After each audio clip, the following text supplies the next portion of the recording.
You are Locked On Braves POSTCAST, part of Locked On Sports Atlanta, your team every day.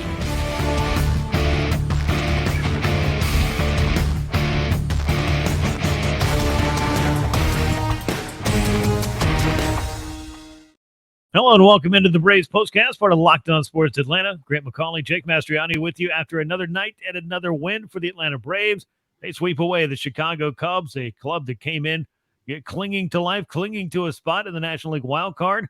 The Braves just dealt them a pretty critical blow right here at the end of the season by coming back for another win, albeit not quite the same dramatics here in this 5-3 win in the finale of this three-game series. The Braves, though, they complete the sweep. They have now secured home field advantage throughout the postseason, and there was another record that was broken on this night. We're going to get into all of that on this edition of the Braves POSTCAST, and of course, get you set for the final home series of the year. It comes against the Washington Nationals. That'll get started on Friday. Before we get started here tonight, let me remind you to subscribe to Locked On Sports Atlanta right here on YouTube. Make sure that you click that bell. You get a notification every time we drop a new episode. Make sure you leave us a comment, a like, share the show with a friend. We appreciate that. And subscribe to Locked On Braves wherever you get your podcast. Jake, we've seen the Braves offense do its thing. We saw a very intriguing pitching matchup on this day, or I guess a pitching piggyback situation for the Braves that certainly was able to bear some fruit. Great to see A.J. Smith-Shawver back, and for Kyle Wright, maybe a little bit of an audition for what his role could be in October as well. Yeah, a lot of things you can take out of this one, especially, with A.J. Smith-Shawver, Kyle Wright kind of going back-to-back. Seemed like a pretty good combination. Both guys, not necessarily stretched out all the way at the moment, but a big win for the Braves. Big series win. If you had any doubts about them and the way they were playing in the past couple of weeks, hopefully this puts that to rest. When this team turns it on, they are one of the best, if not the best team in baseball, and love to see them sweep this series and against a team that's fighting for a playoff spot. Yeah, it really felt like just this little slice of October right before you were heading in. And I know there were a lot of people, because I read the mentions I get on social media. And of course, it doesn't take more than your own two eyes to see, is a club playing well? Are they not playing well? Why are they not? What is going wrong? What kind of things are they dealing with in order to, hopefully have the trajectory that you want heading into October? And I think we wanted to see the Braves just play a little bit more consistently, show a little bit of who they have been throughout the course of the season and how they have become the club with the best record in baseball and the team that now possesses home field advantage throughout the postseason, something they would very much like to take advantage of for as long as possible. So all the way through October, maybe into the early part of November. We'll get to all that a little bit later, but game number 159 of the year, a 5-3 win for the Braves, who are now 103-56. With the victory, they have now clinched that home field advantage, as I mentioned. The Baltimore Orioles also won on this night, but the Braves came in needing just that one more victory thanks to their tiebreaker by taking a series from Baltimore earlier this year. But congrats to the 100-win Orioles on also clinching the American League East, just like we thought it'd be back in spring training. Braves with 5 runs, 6 hits, no errors, 6 men left on base. Cubs grabbed a quick lead, but Atlanta went about the business of taking care of that very quickly. 3 runs, 6 hits, 2 errors, 6 men left on base. Cubs are now 82-77. Kyle Wright picks up the win in relief. He is now 1-3. Marcus Stroman takes the loss, 10-9 on the year. A save for Raisel Iglesias, his 32nd. Game lasted 2 hours, 43 minutes. Crowd of 40,249 on hand to see it. I want to get to A.J. Smith-Shawver in a second, but I had to go ahead and post this on social because I was just sitting there thinking about it. Jake, if I told you back when we did our very first postcast, or sat down and did our very first Locked On Braves of 2023, we're going to get to the end of September, and on the 28th, Kyle Wright's going to win his first game of the year. How do you think the Braves are going to be doing at that time?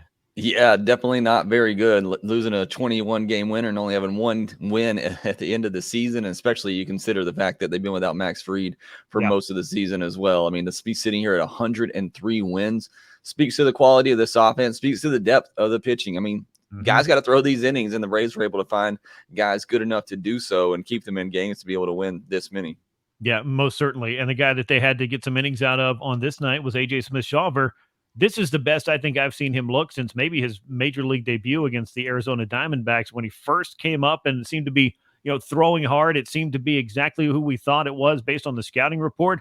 He didn't quite have that same velocity, in some of the subsequent outings, but 3 2/3 innings, no hits. There was 1 run allowed. It's earned, but I don't know. I feel like there was an error on the throw to the plate, but be that as it may, 1 walk, 2 strikeouts, touched 100 miles an hour in the first inning, was still throwing 98 in his 4th inning of work to the final batter he faced. 64 pitches, 44 strikes. I liked this version of A.J. Smith-Shawver, and I think he might have given the Braves a little something to think about as they're making that depth chart for October. Absolutely. I mean, I've kind of been thinking maybe he had a spot in the bullpen all along just because of the big stuff that he has, which typically plays up in the postseason. You just wonder, a 20-year-old, you never know how he's going to handle that type of atmosphere. But certainly in this one, what I loved is the first two batters of this game, he was struggling. Walked the first batter, 3-2 count, went 3-2 on the next batter, was able to get him out. But looked like he was struggling a bit with command, like it might be a little bit of a shaky start. But after that, he really settled in from that point on. Didn't give up any hits in the outing, just that walk to the first batter of the game. And it just felt like he got more comfortable as the outing went on. That changeup, I think, became a pitch that he really felt comfortable with and kept going to. Had 3 whiffs on it, 3 called strikes on it. So again, I just felt like he got more and more comfortable. You mentioned the velocity, averaged 96.5 miles per hour on the fastball tonight, touched 100, as you mentioned right there. So the velocity was up. So if this is a guy that in short stints like this can come in and be effective and not give up any hits, which is really good. If you're going to do that, certainly somebody that could be a weapon in whatever role that you want to use them.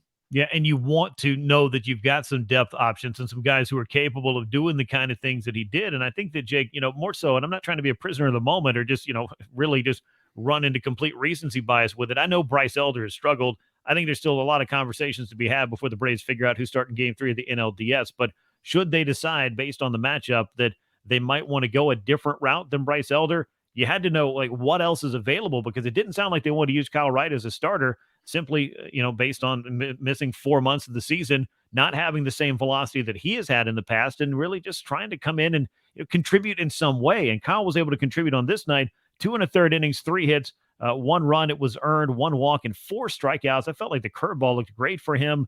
But if this is something that they could put together with A.J. Smith-Shawver and Kyle Wright, and it gets you through 6 innings, and as I've said, and I was asked on social media during the game, I mean, is this something that might be viable? And I certainly could say we've seen worse this season than what they did on this particular game and in tandem here. So I guess it's just something to keep in mind. We don't know how it's going to go, but you want to have those options. And I do think Kyle Wright's got a role to play in the bullpen for this Braves team. And a night like tonight, an appearance like tonight, was important for him to go ahead and keep trending in the right direction. Yeah, big night for Kyle Wright here. And look, you're talking, they'll obviously, go over all those options and what's best. I mean, Bryce Elder, we talked about it. It's a guy, I feel like he can go out there and give you 5 innings. I feel like he's capable of that and keeping your team in the game. But if he doesn't, then you have to pivot to a guy like Kyle Wright to get you through a lineup maybe once or twice. What you see in this outing, 22 curveballs. You mentioned the curveball, really good. And when you're bringing him out of the bullpen like that, and you have a pitch like that, that is so good, it's a plus pitch, and you can just feature it one time through the lineup because you're probably not going to face the same guys a second or third time, then you can just feature that really good pitch. 7 whiffs on 11 swings against that curveball. So again, it's a different side of Kyle Wright. He'll get back to starting next year, hopefully, but certainly for what the Braves need right now, for him to be able to come in, have a weapon of a pitch like that to get you through a lineup, one time, maybe he only gives you 2 innings, whatever it may be, or you just ride him as long as you can. That's a serious weapon for the Braves. Yeah.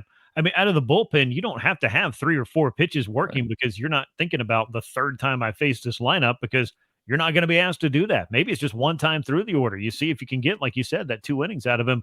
That could be just a monstrous bridge that the Braves could have to build to the back end of that bullpen. And we know those guys are going to have their names and numbers called quite a bit if things go according to plan for Atlanta with a lead. So I think it was very encouraging to see what you saw out of both of these right-handers, with A.J. Smith-Shawver getting the start, Kyle Wright picking up the win in relief, and the 2 of them combining to cover those 6 innings for Atlanta. We'll talk about some of the offense, and of course, we had another record because it's the 2023 Atlanta Braves, and that's what they do. But I got to tell you about one of our great sponsors for this edition of the show. It is, of course, FanDuel. This episode of the Braves Postcast brought to you by FanDuel, because right now, new customers get $200 in bonus bets guaranteed when you place a $5 bet. That is $200 in bonus bets, win or lose. If you've been thinking about joining FanDuel, there's no better time to get in on the action than right now. Their app is super easy to use, wide range of betting options. You got spreads, player props, over-unders, and much more. You can check it all out on the app.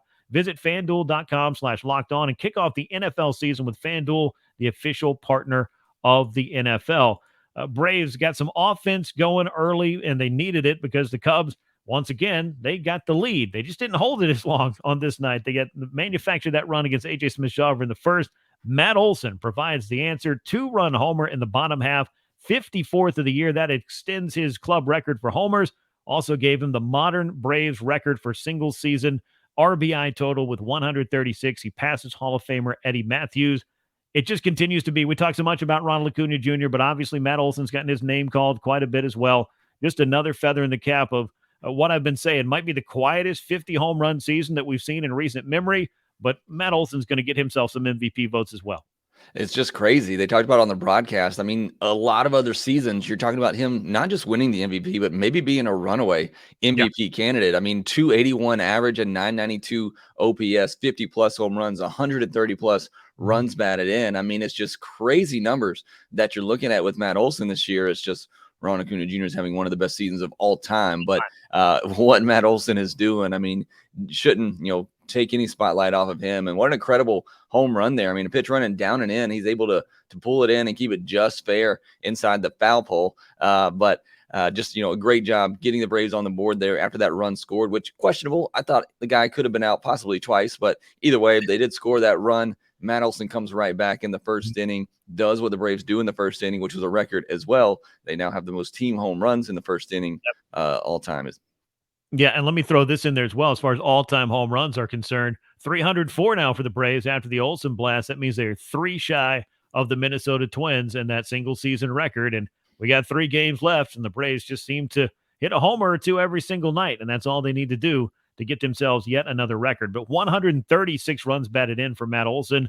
That is more than Hank Aaron ever had in a season. Now more than Eddie Matthews, Chipper Jones, Dale Murphy, Andrew Jones. Pick a guy. It's more than, as far as since 1900. The RBI became an official statistic in 1920, but obviously it tracks back farther than that. The Braves' single-season record as far as at any time in franchise history, 1894. A gentleman named Hugh Duffy had 145 of those. He also set the single-season hits record with 234 in that 1894 season. I say that because Ronald Acuna Jr.